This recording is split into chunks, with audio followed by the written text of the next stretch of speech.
صلى عليك الرحمن. ناظرین محترم، میں ہوں عرفان محمود برق، جس نے فتنہ قادیانیت پر لا تعداد لانٹے بیچ کر سچے دین اسلام کو قبول کر لیا۔ کشمیر کے اندر مسلمانوں پہ جو ہندو ظالم ظلم و بربریت کے پہاڑ توڑ رہا ہے، جو وہاں پہ ظلم کی آندیاں چلائی جا رہی ہیں، اس کے پیچھے کون سے ہاتھ ہیں؟ وہ کون سا ایسے ہاتھ ہیں جنہوں نے کشمیر کے اندر ہندو کو داخل کرنے کا موقع فراہم کیا، اور کس طریقے سے ہندو ظالم بھارت کشمیر پہ اس نے اپنا تسلط قائم کیا۔ قادیانی جو شروع سے ہی، پہلے دن سے ہی، جن کی للچائی ہوئی نظریں کشمیر پر تھیں، قادیانی کشمیر کے اندر ایک اپنی الگ سے ریاست چاہتے تھے کہ کشمیر پہ وہ تسلط قائم کر لیں، کشمیر پہ وہ قبضہ کر لیں۔ اگر آپ قادیانیوں کی مشہور کتاب تاریخ احمدیت جلد نمبر 6 پیج نمبر 445 اور پیج نمبر 479، اس کے اندر دوست محمد شاہد قادیانی، جسے مورخ احمدیت بھی کہا جاتا ہے، اس نے 4-5 باتوں کا اپنی اس کتاب کے اندر اعتراف کیا ہے کہ قادیانیوں کو کشمیر کے ساتھ کس لیے دلچسپی ہے۔ اس نے اس میں لکھا کہ قادیانی بڑی تعداد میں کشمیر میں داخل ہو چکے ہیں اور کشمیریوں کو مرزائی کیا جا رہا ہے، کشمیریوں کے اندر بغاوت پیدا کی جا رہی ہے، اور نعوذ باللہ معاذ اللہ ان کا تعلق گنبد خضرا سے توڑ کے قادیان سے جوڑا جا رہا ہے۔ وہ کہتے ہیں کہ کشمیر کے اندر حضرت عیسیٰ علیہ السلام کی قبر ہے، انہوں نے ایک جعلی قبر بنا رکھی ہے۔ اب ان کا یہ کہنا ہے کہ چونکہ پہلے مسیح ان کی وہاں پہ قبر ہے، اور دوسرے مسیح یعنی کہ نعوذ باللہ مرزا قادیانی، وہ بھی ان کی جماعت کشمیر کے اندر داخل ہو چکی ہے، اس لیے ان کو کشمیر کے ساتھ خاص وابستگی ہے، اور وہ چاہتے ہیں کہ کشمیر کے اندر قادیانی اسٹیٹ قائم کر دی جائے۔ ناظرین محترم، اگر آپ کشمیر کی ہسٹری کا مطالعہ کریں تو یہ بات آپ کے سامنے آ جائے گی کہ ڈوگرا شاہی کے مظالم سے کشمیری مسلمانوں کی زندگی اجیرن ہو چکی تھی۔ کشمیر کے اندر جب بالخصوص 2 واقعات رونما ہوئے، جن میں سے ایک تو قرآن پاک کی نعوذ باللہ بے حرمتی کی گئی، دوسرا خطبہ عید سے مسلمانوں کو روکا گیا، جس کے جواب میں مسلمان سراپا احتجاج بن گئے، بڑے بڑے جلسے ہونا شروع ہو گئے، جلوس نکلنے شروع ہو گئے، اور پورے کے پورے کشمیر کے اندر مسلمانوں میں غم و غصہ کی لہر دوڑ گئی۔ اس کے جواب میں مسلمانوں کو مارا گیا، خاک و خون میں تڑپایا گیا، اور کتنے مسلمانوں کو پس دیواریں زندہ کر دیا گیا۔ شہادتیں رونما ہوئیں، مسلمانوں کو کس طرح انہوں نے قید و بند کی صورتوں سے دوچار کیا۔ پورے کے پورے ہندوستان کے اندر دیگر جو مسلمان تھے ان میں غم و غصے کی لہر دوڑ گئی، وہ اپنے کشمیری بھائیوں کی مدد کے لیے وہاں پہ پہنچے۔ اگر آپ تاریخ پڑھیں تو مشہور قادیانی نواز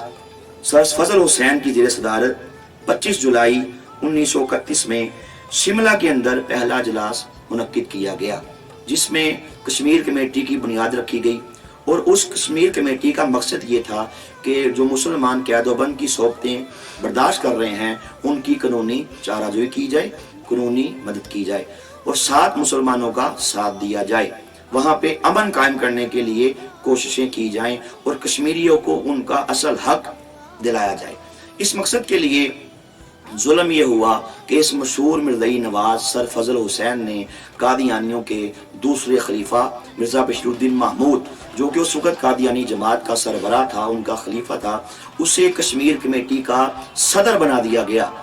دوسرا ظلم یہ کیا گیا کہ مشہور قادیانی مبلغ عبد الرحیم کو اس کشمیر کمیٹی کا سیکرٹری بنا دیا گیا۔ یہ قادیانی فتنہ جنہوں نے غازی علم الدین شہید رحمۃ اللہ علیہ کے بارے میں مرزا بشیر الدین محمود نے ہی الفضل اخبار کے اندر یہ بیان دیا تھا، اور غازی صاحب رحمۃ اللہ تعالیٰ علیہ کو نعوذ باللہ پاگل قرار دیا تھا، نا عاقبت اندیش اور بیوقوف کہا تھا، اور کہا تھا کہ راجپال نے جو معاذ اللہ نبی علیہ السلام کی شان اقدس کے اندر گستاخی کی ہے وہ ٹھیک کیا ہے۔ آپ اندازہ کر سکتے ہیں کہ کس طرح یہ کشمیری مسلمانوں کے خیر خواہ ہو سکتے ہیں۔ بشیر الدین محمود کو کشمیر کمیٹی کا صدر کیوں بنایا گیا؟ اس کی واحد وجہ یہ تھی کہ انگریز جانتا تھا کہ چونکہ ہمارے یہ پالتو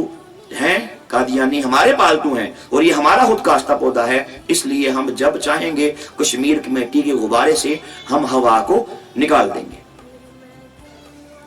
اگر آپ 12 جون 1931 کے الفضل اخبار قادیانیوں کا مشہور اخبار ہے، اگر آپ اس میں دیکھیں، اس میں صاف طور پہ قادیانیوں نے اس بات کا، اس اعتراف کا اظہار کر دیا، اس میں صاف لکھا کہ ہمارے قادیانی جماعت کے خلیفہ مرزا بشیر الدین محمود صاحب ایک مناسب موقع کی تلاش میں تھے، لیکن جیسے ہی آپ نے وہ موقع دیکھا تو آپ اس کشمیر کمیٹی کے صدر بنا دیے گئے، اور اس میں لکھا کہ انہوں نے کس طرح کشمیر کے اندر اپنے مبلغین کو داخل کیا اور وہ کیسے کشمیر کے اندر قادیانی اسٹیٹ قائم کرنا چاہتے تھے۔ سامعین محترم، ناظرین محترم، مشہور بیوروکریٹ اگر آپ قدرت اللہ شہاب کا شہاب نامہ دیکھیں، شہاب نامے کا پیج نمبر 361 اور 360، اس پہ قدرت اللہ شہاب صاحب نے اس بات کا اعتراف کیا کہ قادیانیوں نے کس طرح اپنے مبلغین کشمیر کے اندر بھیجے اور وہ کیسے کشمیری مسلمانوں کو مرزئی کرنا چاہتے تھے، اور وہ کسی حد تک اپنی اس سازش میں کامیاب بھی ہوئے۔ کتنے کشمیریوں کو مسلمانوں کو انہوں نے قادیانی کر لیا، دھوکے سے کر لیا، لیکن علماء کرام جب کشمیر پہنچے انہوں نے وہاں پہ باقاعدہ جا کے قادیانیوں کی سازش سے پردہ اٹھایا، اور کتنے مسلمان جو مرزئی مرتد ہو چکے تھے انہوں نے دوبارہ اسلام قبول کر لیا۔ سامعین محترم، جب مسلمانوں کا احتجاج حد سے بھرا کہ قادیانی تو یہ کشمیر کمیٹی کے نام سے، کشمیر کمیٹی کے صدر ہونے کے نام سے یہ در حقیقت کشمیر کے اندر اپنا قادیانی راج یہ مسلط کرنا چاہتے ہیں، یہ لوگوں کا تعلق گنبد خضرا سے توڑ کے نعوذ باللہ قادیان سے جوڑنا چاہتے ہیں۔ انہوں نے اپنے مبلغین وہاں پہ بھیج دیے۔ آخرکار کیا وجہ ہے کہ قادیانیوں کی تجوریاں کشمیر کے لیے کھل گئی، کشمیر کے مسلمانوں کے لیے ان کی حمایتیں بن گئی؟ یہ در حقیقت ان کی اپنی حمایت تھی، یہ در حقیقت خطہ کشمیر کے اندر مرزئی ریاست کی پلاننگ کی جا رہی تھی۔ جب مسلمانوں کا احتجاج حد سے بھرا تو آخرکار اللہ پاک کے فضل و کرم سے قادیانیوں کے دوسرا خلیفہ مرزا بشیر الدین محمود کو اپنا استعفیٰ دینا پڑا، اور الحمدللہ کشمیر کمیٹی کے جو صدر تھے وہ علامہ اقبال رحمۃ اللہ تعالی علیہ مرحوم انہیں بنا دیا گیا۔ علامہ اقبال رحمۃ اللہ علیہ کشمیر کمیٹی کے صدر بننے کے بعد انہوں نے جب یہ دیکھا کہ قادیانی کس طرح کشمیر کمیٹی سے وہ پیچھے ہٹ گئے، وہ حیران رہ گئے۔ انہوں نے 43 دن بعد ہی آخرکار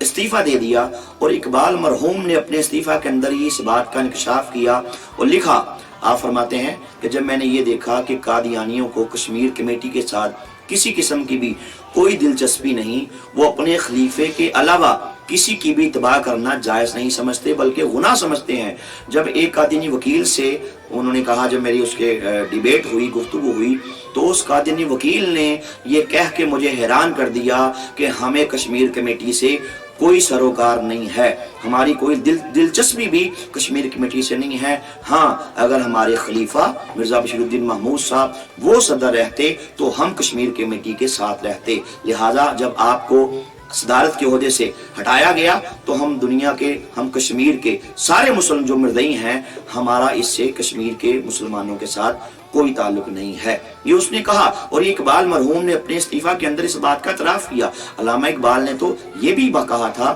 کہ قادیانی کس طرح کشمیر کو مرزئی اسٹیٹ بنانا چاہتے ہیں، اور اقبال کی ہی کوششوں سے اللہ کے کرم سے یہ بشیر الدین محمود کو استعفیٰ دینا پڑا تھا کشمیر کمیٹی سے۔ اگر آپ رئیس احمد کی کتاب اقبال اور سیاست ملی پیج نمبر 303 اسے ملاحظہ کریں تو اس میں یہ سارے حقائق آپ کے سامنے آ جائیں گے۔ ناظرین، جب مسلمانان ہند کی طویل جدوجہد کے بعد ایسے حالات میں حد بدی کمیشن مصروف عمل تھا جو ہندوستان کی تقسیم کے سلسلے میں مسلم اکثریت کی والے علاقے وہ پاکستان میں شامل ہونے تھے اور مسلم اکثریت والے علاقے ہندوستان میں شامل کرنے تھے، ایسے حالات میں جب معاملہ چلتے چلتے گرداسپور میں پہنچا تو گرداسپور کے سلسلے میں قادیانیوں نے اپنا الگ سے ایک محضر نامہ پیش کیا، جس میں انہوں نے اپنی علیحدہ تعداد، علیحدہ مذہب، اپنے فوجی اور سیول اپنے جو ملازمین تھے ان کی تعداد الگ سے شو کی، اور کہا کہ ہمارا مسلمانوں کے ساتھ کوئی تعلق نہیں ہے، اس لیے ہمارے قادیان کو ویٹیکن سٹی قرار دیا جائے۔ البتہ قادیانیوں کا یہ مطالبہ تو پورا نہ ہوا، اس سے نقصان یہ ہوا کہ ضلع گرداسپور جو اس سے قبل پاکستان میں شامل ہونا تھا وہ قادیانیوں کا الگ سے محضر نامہ پیش کرنے کے صورت میں وہ بھارت میں شامل کر دیا گیا۔ اب بھارت کے پاس واحد زمینی راستہ تھا کہ جس کے ذریعے سے وہ گرداسپور کے ذریعے سے وہ کشمیر میں انٹر ہو سکے. پھر وہی ہوا، وہ کشمیر میں انٹر ہوا اور اس نے مسلمانوں پہ ظلم اور بربریت کے پہاڑ توڑے. آپ مرزا طاہر احمد کا وہ بیان پڑھ سکتے ہیں جس میں اس بدبخت نے، مرزائیوں کے چوتھے خلیفہ مرزا طاہر احمد نے پاکستان کے بارے میں کہا تھا کہ پاکستان ان قریب ٹکڑے ٹکڑے ہو جائے گا. یہ قادیانیوں کی ہمدردیاں ہندوؤں کے ساتھ ہیں، مسلمانوں کے ساتھ نہیں ہیں. انشاءاللہ کشمیریوں کے ہم ساتھ ہیں. پاکستان زندہ باد، پاکستان پائندہ باد.